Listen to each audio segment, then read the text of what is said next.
All right, let's get into Amazon's latest earnings report. And I'll tell you, at first glance, the numbers are just all over the place. Honestly, they look like they're telling completely different stories. But hidden underneath all that noise is one of the biggest, boldest strategic bets in business today. So, we're going to peel back the layers and find out what's really going on. Right out of the gate, we're faced with a couple of massive puzzles. I mean, how can your revenue be growing so nicely, but your profit is just flat? And maybe even more worrying, how does your cash flow just fall off a cliff like that? These are the big questions, and we're about to answer them. So first things first, let's just lay out all the evidence. The main numbers from this report just don't seem to line up. And you can see why they sent some really confusing signals out to the market. Okay, look at this slide, because the disconnect here is just wild. You see revenue up a super healthy 13%, great. But then operating income, that's the profit from the actual business, is completely flat, 0% growth. Weirder still, you look down at net income, the final bottom line, and it's up a massive 38%. And then the real shocker, free cash flow, it's collapsed, down 69%. I mean, come on, this is the kind of stuff that makes investors nervous. So let's start digging into that flat operating profit. What is actually going on here? Did Amazon's core business really just grind to a halt? So this is the official number everyone saw first, $17.4 billion.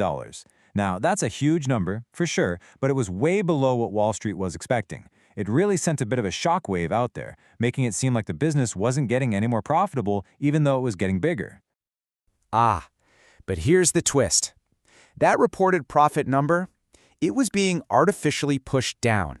It was bogged down by $4.3 billion in one-time charges that, and this is the important part, have nothing to do with how the business is actually performing day to day. It's just accounting noise. So here's the real kicker. When you strip out all that noise, you get to the real number. Amazon's actual core operating income was $21.7 billion. Not only is that not flat, it's actually strong growth. In fact, it beat the high end of what Amazon itself said it was going to do for the quarter. The business is much healthier than it looks on the surface. And just to finish the thought here, that crazy 38% jump in net income was also a little misleading.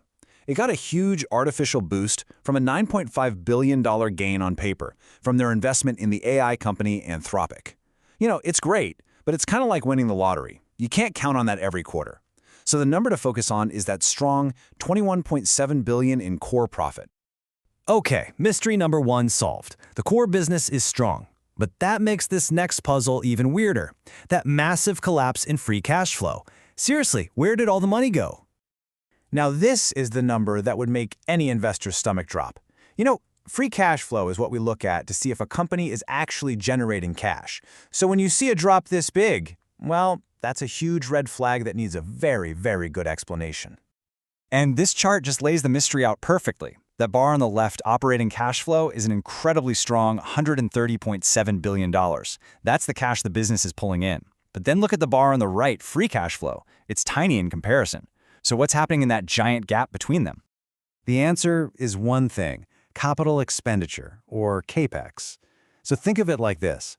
If Amazon is a high-performance race car, CAPEX isn't the money it spends on gas and oil. No, it's the money it's spending to build a brand new next-generation engine and totally redesign the car's body.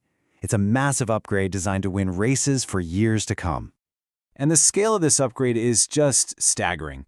Amazon is planning to spend $125 billion this year, pretty much all of it on building out the infrastructure for AWS and artificial intelligence. So the cash didn't just disappear. It was very deliberately put to work on what Amazon believes is its future. So we know where the money went. But why? This isn't just some random spending spree. No, this is a calculated, absolutely monumental wager on the future of technology. And honestly, it's the most exciting part of this whole story. And you can see here, that investment is being aimed like a laser at Amazon's twin growth engines, AWS and advertising. These are already the most profitable parts of the company.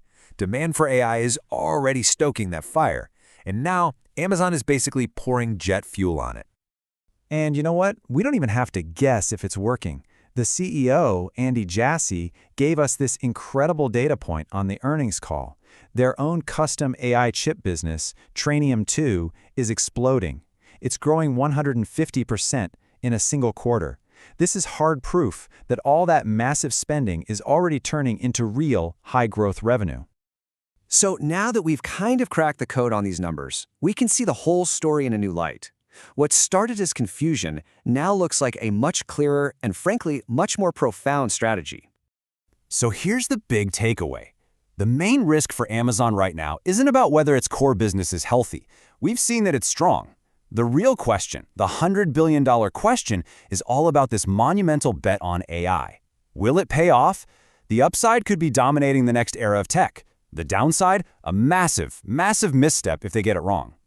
So let's just recap what we found. Those confusing numbers were hiding a pretty simple truth. 1. Core profit is actually very strong, $21.7 billion. 2. The company is a cash-generating machine. 3. That scary drop in free cash flow wasn't a problem. It was a deliberate, massive investment in AI. And 4. The growth in AWS and ads tells us the strategy is already starting to work. And so that leaves us with the ultimate question. Amazon is in the middle of an unprecedented AI arms race, and it is betting the house on building the foundation for the next decade of technology. Will this enormous gamble pay off and create the company's next great growth story? Or will it be a monument to just betting too big? The game is on, but it's really just getting started.